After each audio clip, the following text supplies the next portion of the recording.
Hello. Hello. Yes, hi. Yeah, good afternoon. It's Arno from Scalelist. How are you doing?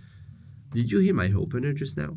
So since 2015, I have been using the same cold calling opener. It's super simple and it works every time. When I call John, let's say John is my prospect. John is going to say hello, and the way I'm going to start the conversation is by saying, John? So first, it's a friendly approach. That's how you would call a friend that you haven't talked to for the past 10 years. It helps me verify that I'm talking with the right person. And because I'm using Scalelist to find my mobile numbers, there is 95% chance that I'm going to find the right mobile numbers. And I'm going to get a yes when John is going to reply to my question. Now that I got a yes from John, what I'm going to do is I'm going to introduce myself and ask them a second question. It's Arno from Scalelist. How are you doing? So imagine the full scenario from the beginning. Hello, John? Yes, it's Arno from Scalelist. How are you doing? That approach is simple, natural, and human, and it helps us to go from a transactional conversation to a relational conversation. And that's what prospects want. They don't want you to call them and to vomit your pitch. They don't want that. After me asking to the prospect, hey, how are you doing? I have multiple answers possible from the prospects, going from very polite to not polite at all, meaning being hung up on. The way John is going to answer to my how are you doing question is going to calibrate the rest of the call. So if John says, I'm good, how are you doing? Then I know that John is in a good mood and his tone of voice is good, and I can have even a more personal conversation with him on the phone before I start questioning him or mentioning a little bit more about Scalelist. So that's point number one. Point number two is John is in the middle of something, he's not in a crazy good mood, and he's going to ask me a question. Answering my how are you doing is, what is it about again?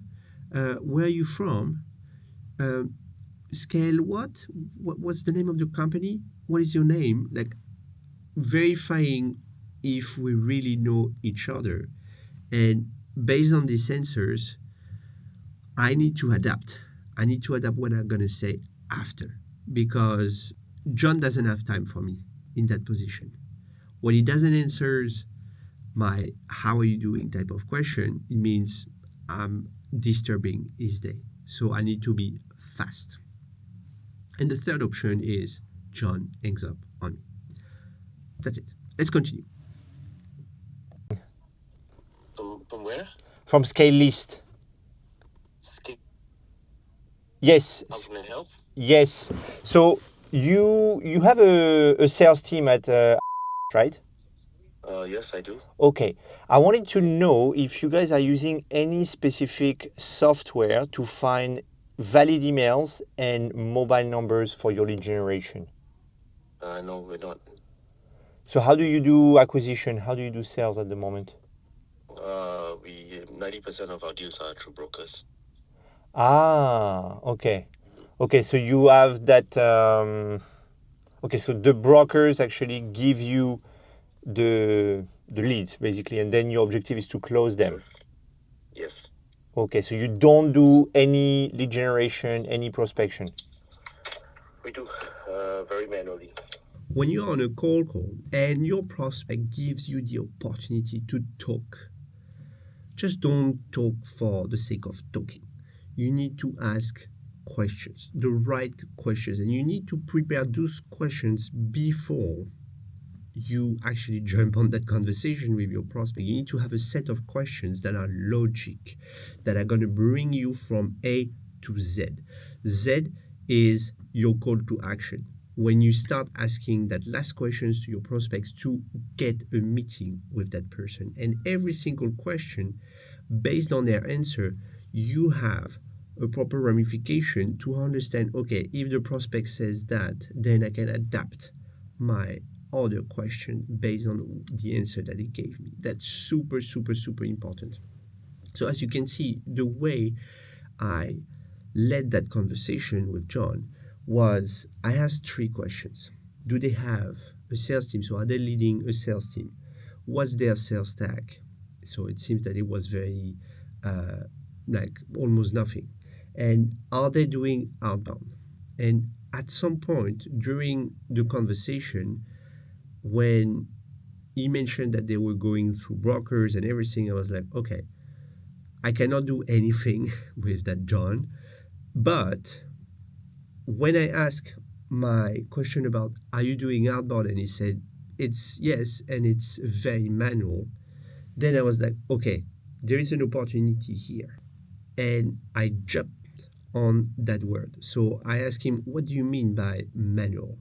And I wanted more explanation. So you need to really listen to the answers of your prospects, because those answers are going to help you to formulate your next questions.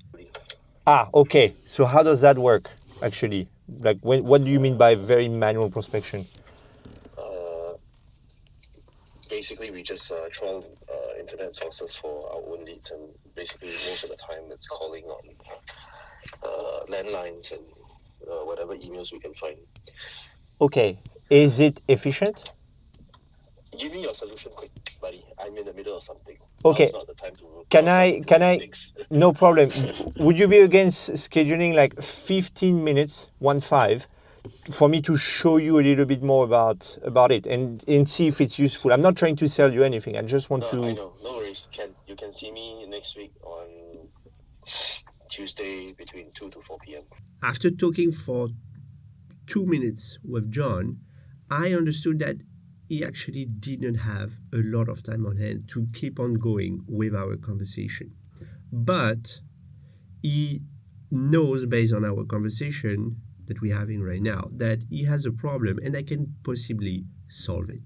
So that's why I was like, okay, he doesn't have a lot of time right now, so I'm going to book 15 minutes with him on a very specific day and time to make sure that we can have a proper conversation, because now I have sufficient amount of information to make sure that that second conversation is relevant. Also, the call to action that I've used, the CTA that I've used, is very, very specific. So instead of me asking, would you be open for a conversation on Tuesday at 2 p.m., I used a negative type of question, which is, would you be against having a conversation on Tuesday at 2 p.m.? People tend to reply no most of the time. So by asking, would you be against, I get a no, but the outcome is a yes. So that is actually quite cool. Okay, let's carry on. 2 to 4 p.m. Okay, just to confirm, your email is. It's Okay, perfect. So I have the right email address. Let's pause here very quickly, because I want to say something about sales excitement, specifically in cold calling. When I was a junior cold caller, junior salesperson 10 years ago, I used to rush the end of the call, specifically when I got a positive answer from a prospect. John accepted my call on Thursday at 2 p.m. Amazing. But sometimes I didn't have the email address of John, or maybe I didn't have the right email address for John. And I ended up not validating the email with John.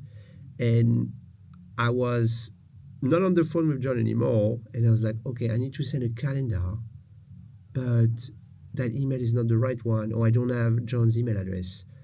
So it put me in very awkward position when I had to call back John and say, hey, by the way, is your email address this one, or can you please share with me your email address?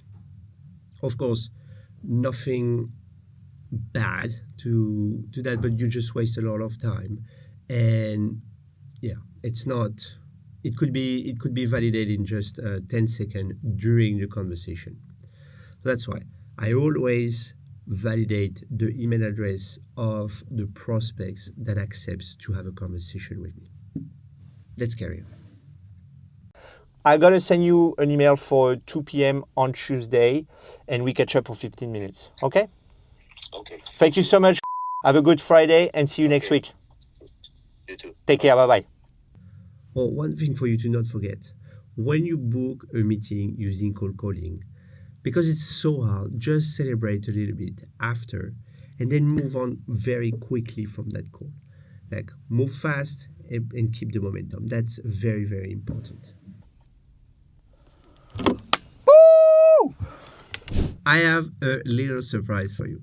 So if you guys are not satisfied with the mobile numbers and email addresses that you're getting from your data providers, or if you don't have any providers at all, go check out scalelist.com, scalelist.com. On top of that, and that's the little surprise, the first 10 who will write mobile numbers in the comment down below after signing up, of course, I will top up their Scalelist account with 200 free credits on top of the 60 credits that we offer when you guys sign up. So go check out scalelist.com, and if you have any question, comment also down below in the comments or reach out to me on LinkedIn directly. See you in the next video. Take care. Bye-bye.